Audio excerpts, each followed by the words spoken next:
To improve on the sector in the country, Nigeria's government has signed a memorandum of understanding with electrical giant General Electricity to properly invest a $1 billion plan into the country. The plan will see the construction of a multimodal manufacturing and assembly plant in Cross River, Nigeria.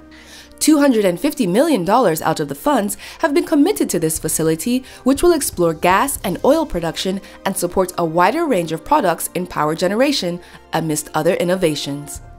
Nigeria's Minister of Petroleum Resources, Diazani Alhassan, who was present at the signing of the MOU in Abuja, said the agreement will in the space of 5 years cover local sourcing of goods and services, staff welfare, and training of personnel and labor.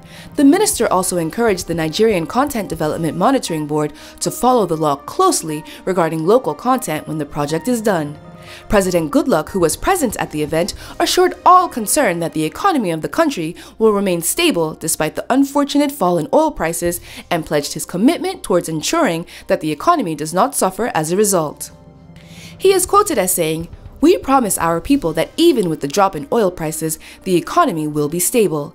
I urge you to maintain the confidence you have in this country before the oil price drop and even expect better management from us." He added, "Sometimes it is when you are challenged that you do better than when everything looks good.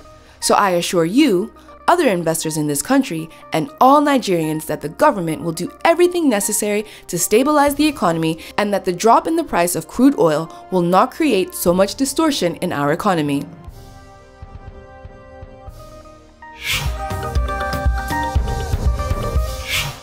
As part of precautions against the deadly bird flu, authorities in South Africa have ordered the immediate stop of all live poultry importations to the country. The Department of Agriculture, Forestry and Fisheries, and South Africa's Poultry Disease Management Agency gave the directive through Charlotte Nkuna, a director in the organization, saying, "Importers, as well as the poultry industry, must immediately stop importing live poultry, poultry meat, and processed poultry products from affected countries, as well as those that transit through those areas to South Africa." She also added that as the avian influenza virus survives for a long time in frozen material, the flood of imported frozen poultry products potentially increases the risk to the national flock.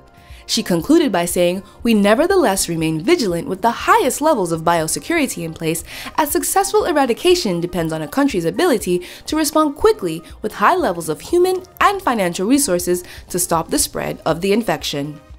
Another top executive of SAPA, Sol Motsepe, said locally grown poultry from local farmers and poultry sellers which meet safety requirements of the health authorities were safe for consumption in the country, but that the department would ban imports of such livestock until the virus is rid of in affected countries.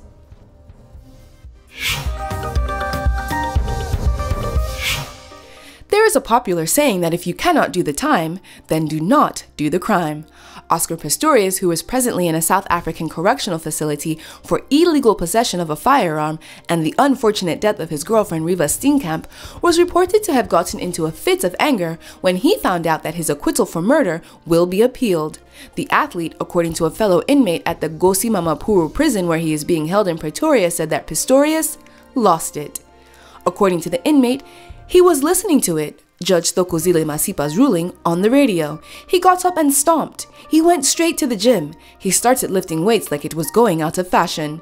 Who wouldn't be? He was definitely expecting to be out by August. It is now unlikely that the former track star will be released into house arrest as expected.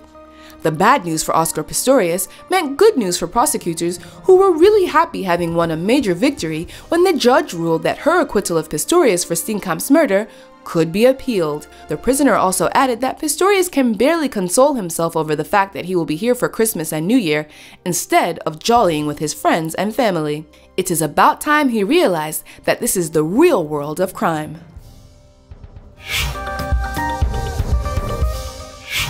And on Still on the Matter today, this sobering thoughts from Hannah Kabir and tweeted by Oil Revenue NG. 300 bakeries in Jigawa each burn 1 tree a day to bake bread. That's 108,000 trees every year. Sobering thoughts. Welcome back. There's a little bit of everything for everybody, but you have to wait till after the break.